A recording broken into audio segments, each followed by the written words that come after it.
Dallas is a city of enormous prosperity, and it's a success story that would not be possible without big banks. But banks aren't supposed to just lend money to wealthy people. The law says banks also have to lend to low-income people. But despite the law, banks make relatively few loans to low-income borrowers.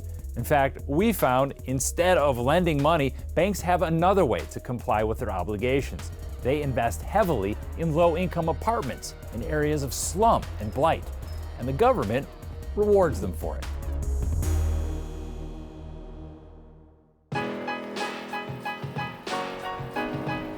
So let's start this journey by talking about the location of this low-income housing. We've identified that banks own or have owned 50 low-income housing developments in Dallas. Those banks include American Express, Bank of America, Chase, Truist, and Wells Fargo. The majority of the apartment buildings are below I-30, where the population is mostly Black and Hispanic, and that includes Sterlingshire Apartments. It happened tonight in Pleasant Grove. Sometimes I hear like gunshots. He was just an innocent bystander. Bullets don't have no names on them, so they shoot and they can fly anywhere. They come all the way over here. Some neighbors in Pleasant Grove were discussing living in fear. That's something to worry about because I got kids of my own, so. They put these apartments in the wrong place. Number one, I totally agree. They should have never been there in the beginning. At that corner, we've had issues after issues after issues. Terrence Perkins is the pastor of Abundance Grace Church near Sterlingshire. When you take a population of people and put them in one place, you create, and no resources, I think you lead them to a dead end. Would you be surprised to know that that property is owned by Bank of America? Really? Wow. Corporate records show Bank of America owns 99.9% of Sterlingshire, but the bank is what's called a silent partner. It's the developer that actually makes the decision about where an apartment is built and how it is run. But the law says banks can only make these investments if they serve the public good by putting these apartments in places where families can thrive. But we found that's not happening. Look at this. These highlighted slivers and shapes are neighborhoods that Dallas police designate as crime hotspots. We found 25 apartments that banks own or have owned are located inside these crime hotspots. Perkins says banks don't invest in these properties as charity, they do it for profit. And definitely it is a solid investment. But when you look at it from a moral perspective, I think it's totally wrong. They're getting richer and richer off the poor. Where you live really matters. Ann Lott is a fair housing advocate at the Inclusive Communities Project. Her nonprofit has sued suburban communities over their refusal to allow affordable housing. Those refusals are one reason that housing is continually built in the same inner-city neighborhoods. And we have to stop a system that consistently puts poor people in areas where they cannot thrive. But that is exactly what's happening with bank-owned housing. The law says density of low-income housing shouldn't exceed 20% in any given area. At Sterlingshire, the density is 21%. In this cluster of 3 bank-owned apartments, the concentration of subsidized housing is 43%. And over near Redbird Mall, we found banks own or have owned these 3 apartment buildings, where the density is 63%. Banks are contributing to the slum and blight of the communities. And one could argue, in effect, that they have become the new slumlord.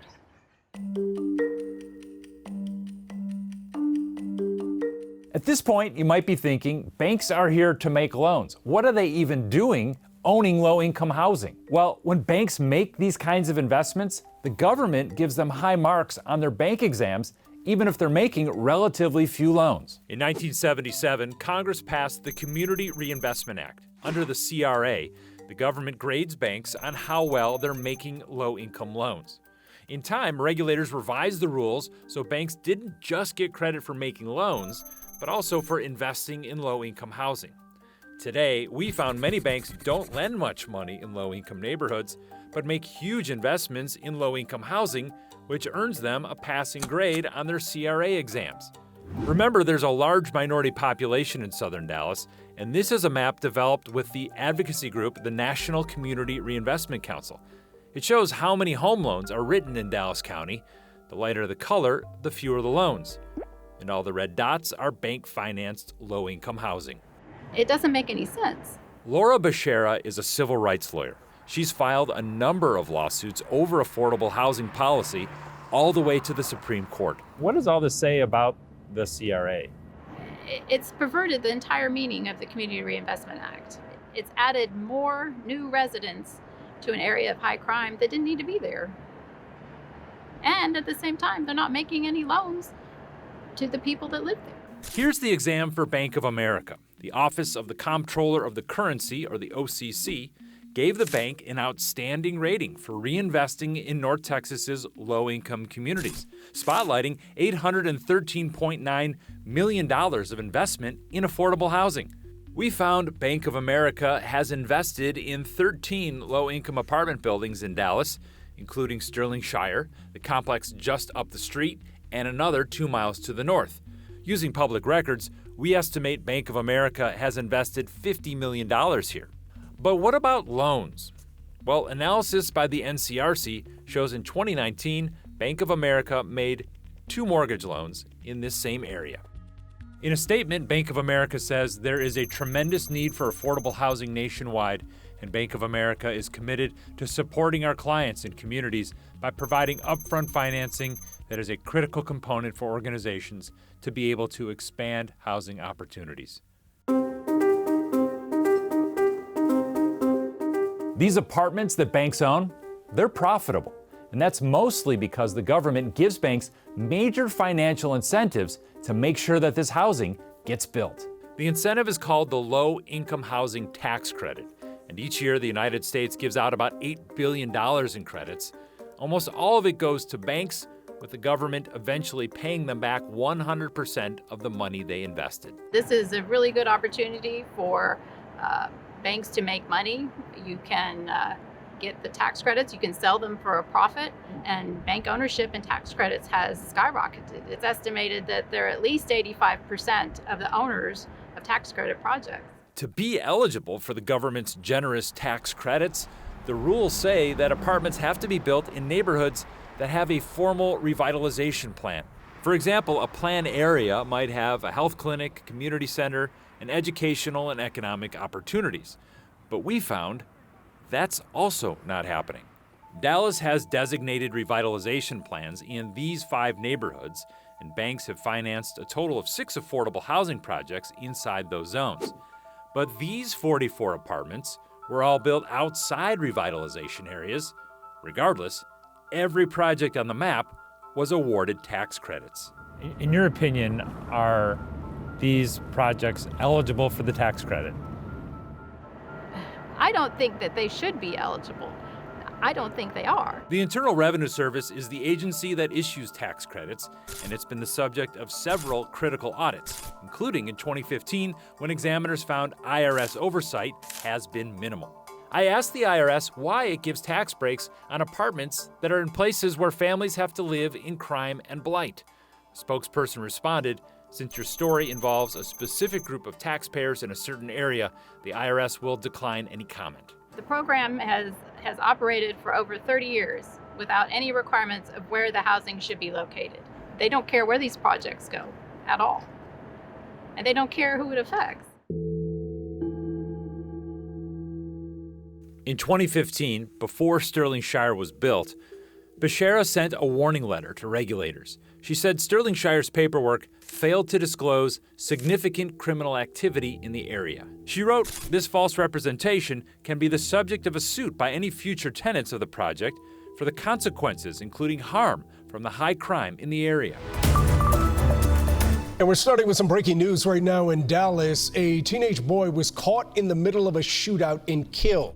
The innocent bystander on his way back home got shot because of exchange of gunfire. 13-year-old Malik Tyler lived at Sterling Shire, and he died a few feet away in the parking lot of this convenience store that had a long history of violent crime. Too many people out here getting hurt for no reason. He was an innocent child. When is it gonna stop? When are people gonna stop? You do not know what you took from this family. It's appalling to locate a tax credit project there in an area of high crime that they knew was high crime. It's truly horrific. On paper, the law says banks are required to make loans to low-income communities. But in reality, the government is giving them a pass on that. Instead, it rewards banks for investing in low-income housing in areas of slum and blight. It's a problem that's 30 years old, and it continues. Last summer, developers tried to put in more low-income housing right across the street from Stirlingshire. Perkins and his neighbors fought back and won. They'll come back to a community that's not going to fight it and put the apartment complex there or the housing community there and then say, hey, look, we've done something great. But in reality, you're only crippling us.